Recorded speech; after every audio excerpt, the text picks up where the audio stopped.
Okay, welcome AP World History to Chapter 27, Tradition and Change in East Africa or East Asia, excuse me. Okay, well, basically, this is going to talk about the last two Chinese dynasties, the Ming Dynasty and the Qing Dynasty, and we'll end it with just a little bit of coverage over the unification of Japan under the Tokugawa shogunate. Okay, now remember that this all kind of happens.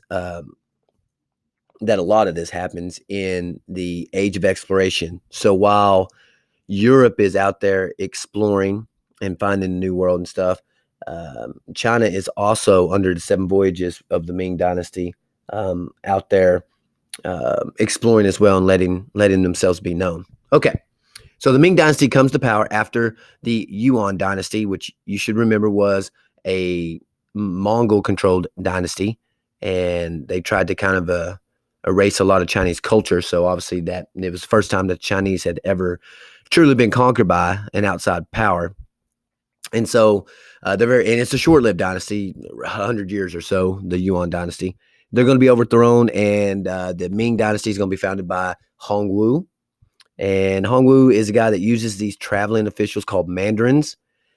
He also used a large number of eunuchs, and it's important to know why. That eunuchs are men who have been castrated, they can't reproduce.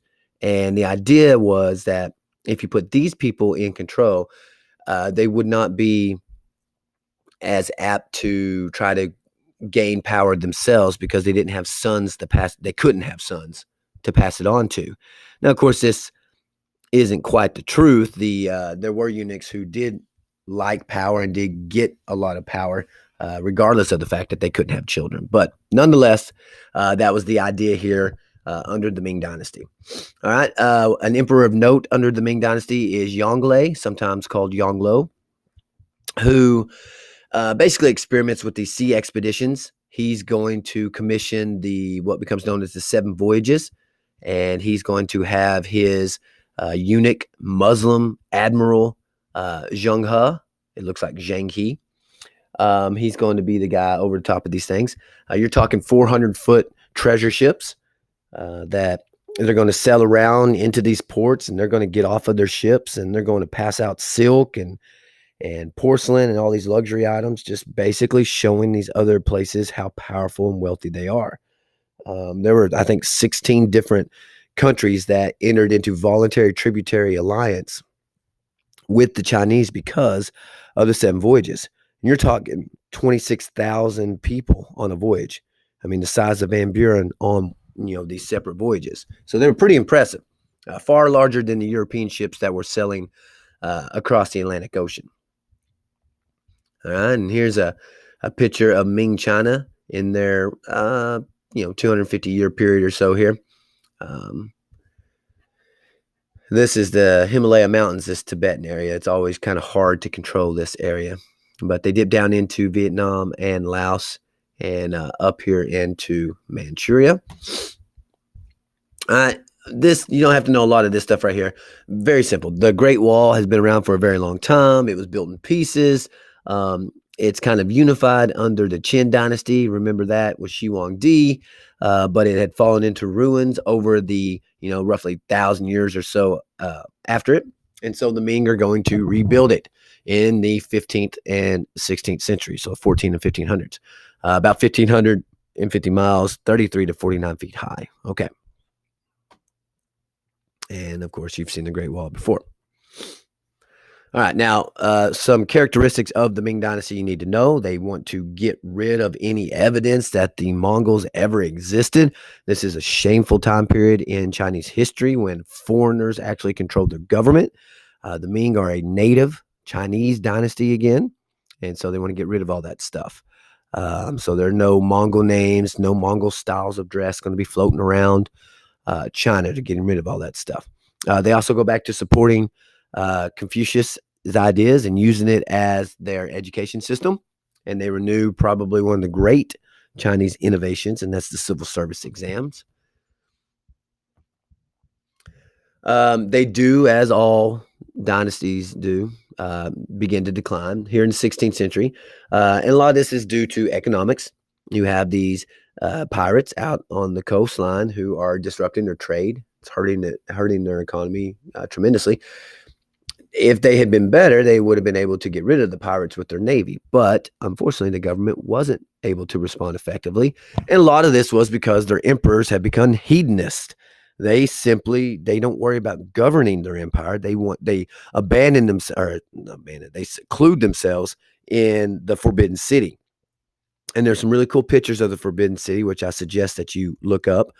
And it's kind of like it's outside the capital, and only people the emperor lets get in there can get in. He's going to have all these concubines and stuff like that, and they're sitting around enjoying life and not work, and they're letting day-to-day stuff be ran by the eunuchs, and so they don't effectively respond to pirates, and it's going to help bring about their downfall. As will happen in the dynastic cycle, famine and peasant rebellions spring up in early 17th century. Rebels end up taking the capital, Beijing, in 1644. Excuse me. And you get nomadic fighters from the north, the Manchus from Manchuria. They enter and go ahead and take out the city. And the Manchus are not going to allow the reestablishment of the Ming Dynasty. So, for the second time and the last time in Chinese history, a foreign power is going to rule as a dynasty. They established the Qing Dynasty, which will rule up until about 1911, when China goes into its period of civil war. There it is, 1644 to 1911. As you can see, the Qing expand tremendously. There's a large empire there. All right, so a little bit about the Qing. I told you they were nomads. They got this chieftain Nurhasi. A very similar story to Genghis Khan. Unifies the tribes, develops these laws in the military, and he's going to basically invade and take over large areas. In the beginning, the Qing, the Manchus, are supported by many Chinese because they're simply fed up with their government. Their government has, in their eyes, has abandoned them. And so they welcome these foreigners. And, in a lot of ways, in the early time of the Qing dynasty, they are much better than the Ming dynasty, at least at the end. Now, the Manchus forbid intermarriage. They are foreign people. They don't let the Chinese study the Manchu language, and they do force Manchu hairstyles on Chinese citizens as a sign of their loyalty. So, their rule comes at a cost to the native Chinese people. Kangxi is one of their more important ones. Confucian scholar and a poet, so he's fairly enlightened. He has some great military conquests. He gets the island of Taiwan, and he takes out the mountains in Tibet, and he gains area in Central Asia. You saw the map in a couple slides previous to this one. The height of the Qing dynasty comes under Kangxi's grandson, Xinglong. And I think this is incredible, but their prosperity is so great that there are a few times that they actually cancel tax collection. So there's no taxes that year. You don't have to pay taxes. We're doing so good. You don't have to pay taxes. Seems like a rare event in history. Now, another slight difference between the Qing and the Ming. The Qing are going to basically promote themselves as quasi-divine, sort of godlike, basically. And they do. They have hundreds of concubines. They have thousands of eunuch servants. And what they wear and their names are forbidden to the rest of the population. Again, you see a separation between a foreign ruling power and the native Chinese population. They also require the kowtow. You certainly need to know the kowtow.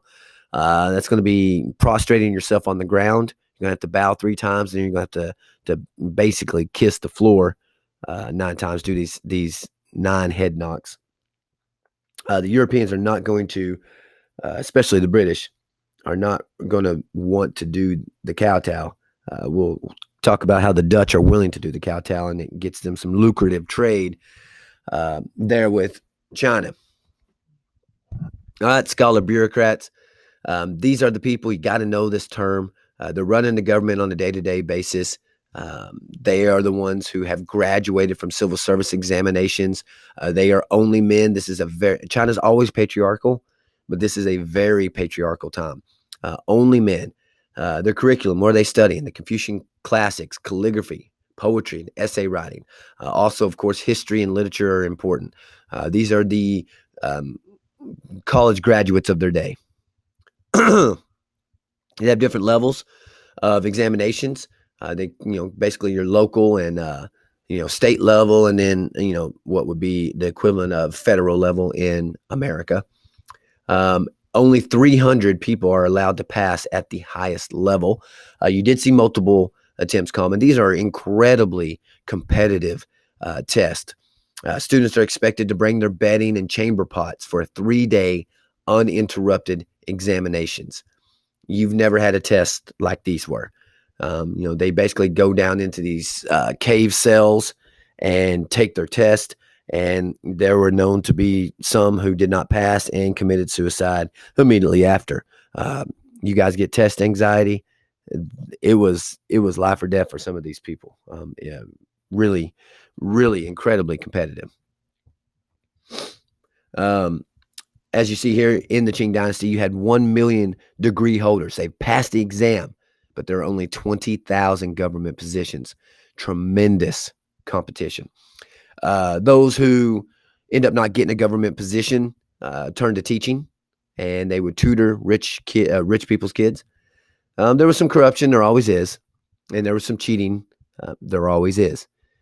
So there were some advantages for certain peoples. The wealthy classes certainly had an advantage because you were educated. You could hire a tutor to get you ready for it. But what's cool about it is it was open to men of all classes. It's just you needed to be brilliant. And somewhere there were brilliant farmers out there who, given the opportunity, were able to pass this test and change their lives. But it's social mobility, so it's pretty neat. Filial piety again. Remember, that's the duty of a child to a parent. You have to, and also expands basically to your duty as a person to the emperor. The emperor is incredibly important and whatnot. The eldest sons are favored under filial piety. They're the ones that are going to run the ceremonies and stuff. Clan-based authority groups would augment government services. Okay. Gender relations, again, very patriarchal. Men have preferred status. Girls would join husbands' families. Remember, they are basically, you're going to get dowries and stuff like that. Infanticide became common in this time period where girl babies would be, basically thrown into the river to drown and die. Sadly, they did have, because they need the boy. They need the boy to carry on the family's rights and stuff. So patriarchal in this time period that widows, if a woman's husband died, she was strongly encouraged not to remarry, to kind of basically revere his memory and whatnot. And chaste widows were honored with ceremonial arches. So if you're a woman that ended up not remarrying, when you die, you'll get these ceremonial arches celebrating the fact that you stayed true to your late husband and stuff like that. Men controlled the divorce. They could divorce a woman for a host of reasons, ranging from infidelity to talking too much. So if your wife tended to nag or talk too much, that was plenty of reason for you to be able to divorce her. Again, a very male-dominated time period in Chinese history. Foot binding gets its origins all the way back in the Song Dynasty, but it's back. Linen strips bind and deform the female child's feet. We know about it. Supposedly it's beautiful or whatnot. But, we know that it was just a way really to keep women dependent on men. And there's a photograph of a woman whose feet have been bound. She is sitting in a chair. All right. Population growth and economic development. China is enormous, but only 11% of its lands are arable, meaning that it lends itself to farming. So they had this garden style agriculture necessary to bolster their food sources. But then when American food crops get introduced in the 1600s, like maize and sweet potatoes and peanuts, it really helps boost the population, which has been, hurt by a lot of rebellion and war. which had been going on throughout the 1600s. So the American crops are going to be a game changer for the Chinese. So as you can see, they have a boom, and then in the 1600s it drops a little bit because of the rebellions and wars. And then, as you can see, the food crops coming from the Americas in this time period is going to help spike that growth in population. So by 1750, they are approaching the size of the United States of America today. Enormous population. All right, foreign trade, as always, silk, porcelain, tea, and lacquerware. These are luxury items. And China does not import very much. Some spices from India and Southeast Asia, some animal skins, and some wool. But for the most part, China is self-sufficient, and that's important. That's going to allow them to be a powerhouse, and is one of the reasons they've always been a powerhouse. They pay, rather than trading items, they pay for their exports with silver bullion that comes from the Americas, from the Inca and the Aztec. After Yonglow's early maritime expeditions, we talked about those under Zheng He, the Ming Dynasty abandons the maritime trade plans. They believe that they're a waste of money. And basically what they do is, very important, the Chinese turn isolated. They want to think about China first. It's sort of like Make America Great Again. It's Make China Great Again. Let's worry about China and stop going out on these expeditions and stuff. Okay. Chinese merchants did continue to be active in Southeast Asia, especially Manila, which is a port in the Philippines. And I told you that the Dutch VOC was able to win trade concessions with the Chinese because they were willing to do the kowtow, whereas the English were not. And if I can remember, we might read a excerpt from the emperor to the English, telling the English, "We don't need anything you have. China is self-sufficient. So if you're unwilling to do the kowtow, you'll have to trade with someone else." Government technology. During Tang and Song, China was the world leader in technology, but that stagnated during the Ming and Qing dynasties, where Europe is basically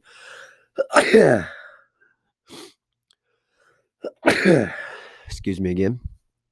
The joys of doing this while sick. So during the Ming and Qing dynasties, Europe has kind of surpassed China and become a leader in technology. So they're buying cannons from the Europeans, even though those have been based on early Chinese inventions of gunpowder and stuff. But the government suppresses technological advancement. They have this weird fear that social instability would result if they were out there searching for new things, I guess. And then mass labor over productivity. So they have some issues here in the Ming and Qing dynasties with that stuff. So they're falling behind. That's important. Privileged classes, of course, in Chinese society, scholar bureaucrats and the gentry. Gentry is rich people that live in the cities, basically. Rich people that are in the country are nobles, right? Of course, they have distinctive clothing. They have immunity from some legal proceedings, taxes, labor service. Basically, they're special. Working classes, peasants, artisans, merchants. Confucian doctrine gives greatest status to peasants, and merchant activity is not actively supported. They have this idea that peasants are special because they're food producers, and they are. It doesn't make them any wealthier, though. The lowest classes were actually the military, beggars, and slaves. So a little different there. In a lot of our old societies, the military is going to have a much more of a middle class rank in the social hierarchy. Neo means new, so a new version of Confucianism. Basically, it takes Confucianism and kind of mixes it with Buddhist logic. So Neo-Confucianism is this mix between Buddhism and Confucius's teachings. They're promoting education. They have these academies and these schools. They make this Yongle, encyclopedia. So that's a big, development of the time. And they begin producing novels. as well. So writing for entertainment purposes. Christians make their way, God, glory, and gold, into China. Um, Much of the old Christianity had disappeared with the Black Plague and the social chaos of the 14th century. However, Jesuits, remember them? They are Catholic priests, the best ones as far as being in terms of success. They returned under a guy named Matteo Ricci, who attempted to convert the Ming Emperor Wanli. He was a guy that Ricci was a guy who had learned Chinese in his first visit, and these missionaries brought Western mechanical technology with them: prisms, harpsichords, and the ever popular mechanical clock. And basically, what the Jesuits do that's a little unique, rather than try to tell the Chinese you're wrong and this is the right religion, they tried to basically make Confucianism fit into Christianity, and that's going to be their argument. And that the differences that the people are talking about are only because of the Neo-Confucian distortions, so kind of the Buddhist influence there. They're not very successful. A few converts in China, about 200,000, which is a large number, but not a large percentage of the population. Christian absolutism was difficult for the Chinese to accept. Basically, you have to believe this. There is no other way. And there's just not a history of that in China. The Franciscans and the Dominicans convinced the Pope that the Jesuits were compromising Christianity with Chinese traditions. Basically, that they were distorting Christianity and that this was a bad thing.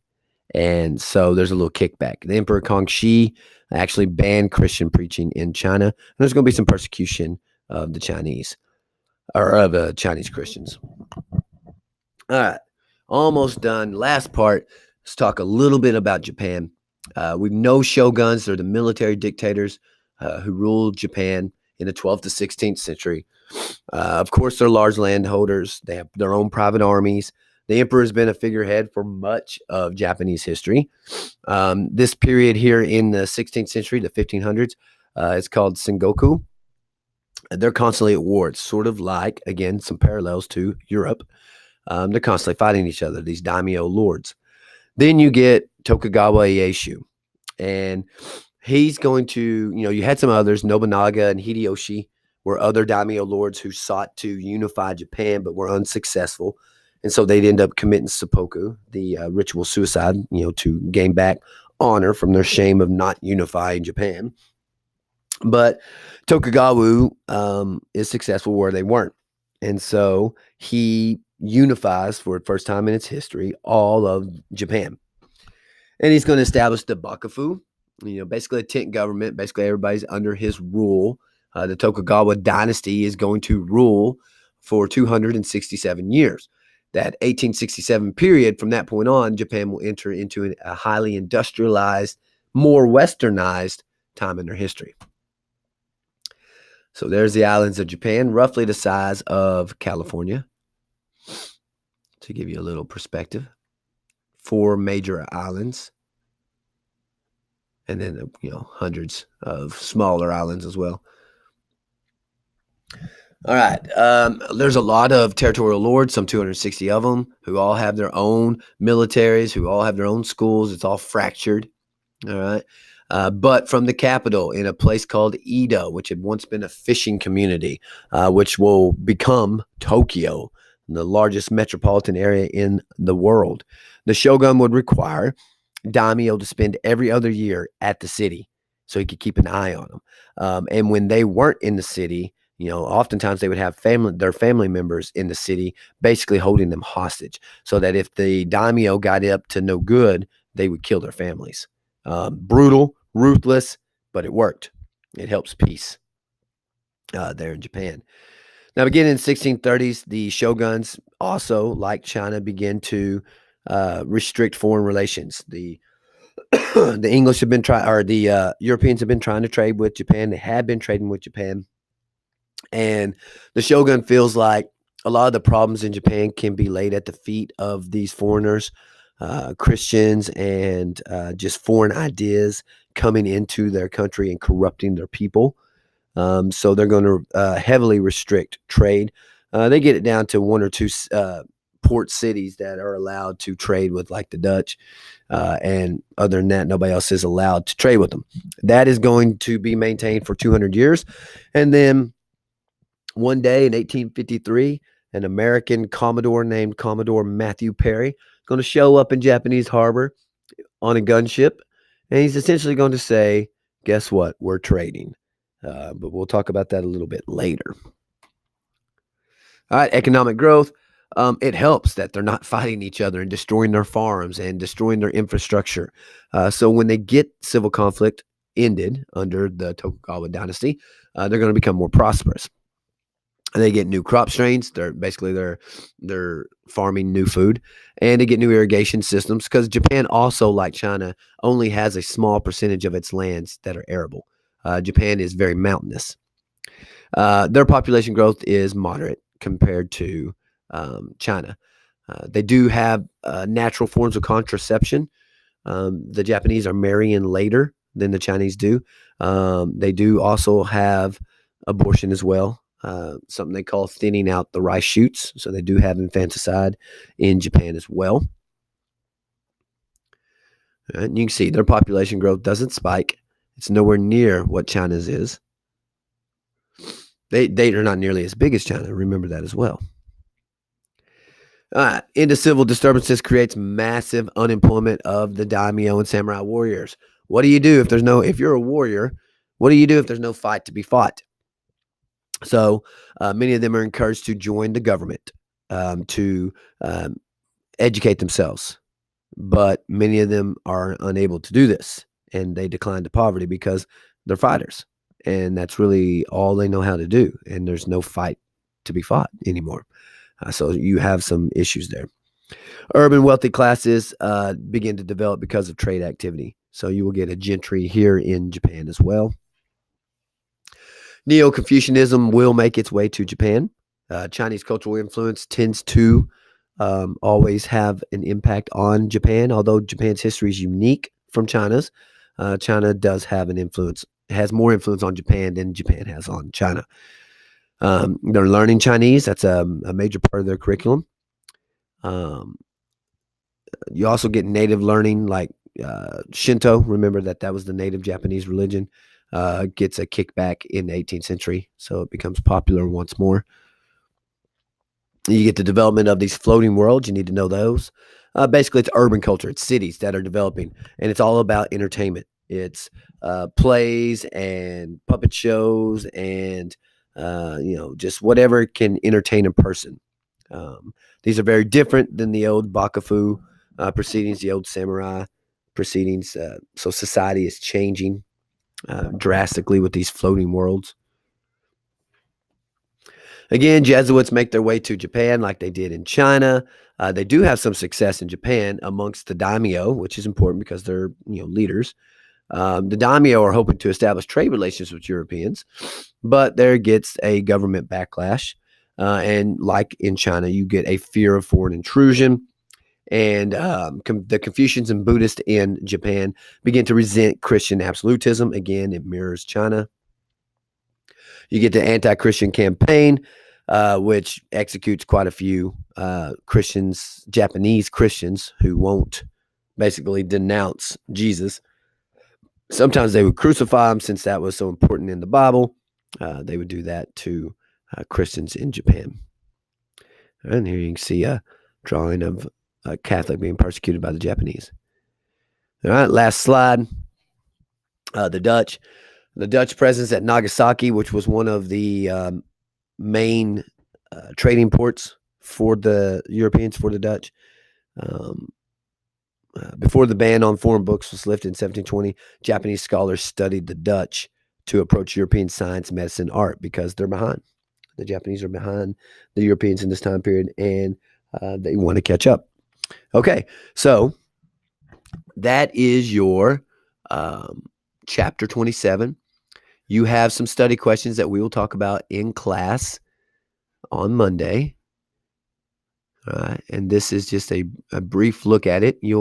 Just to give you an idea, and you can pause this, of course, so that you can see them and be prepared for the discussions in class.